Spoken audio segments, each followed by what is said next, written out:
Welcome to the Slop Farm. Enjoy the video. You start by importing and narrowing your choices quickly. Bring in RAW files at full resolution, enable lens corrections, and apply the camera profile once. Then scan in grid view and flag picks with P, reject obvious failures with X. Make sure to keep enough variety for editing, don't overcull. Once done, create a collection for your selected images so you always work on the same set and can return to originals without losing progress.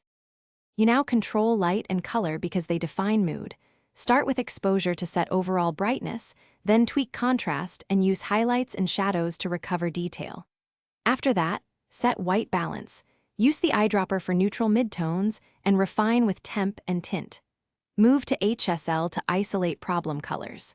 Make sure profile corrections and chromatic aberration removal are on before local work, since those alter how local brushes and gradients interact with tones and color. You finish by refining with local tools.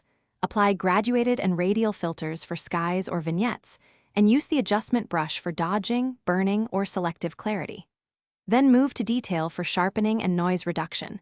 Balance radius and detail so sharpening doesn't create halos and lower luminance noise judiciously.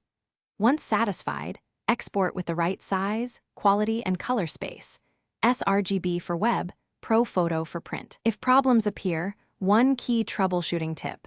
Reset the Develop panel sync on that image and reapply edits selectively to isolate the issue. Thanks for watching. Consider subscribing if we helped you today.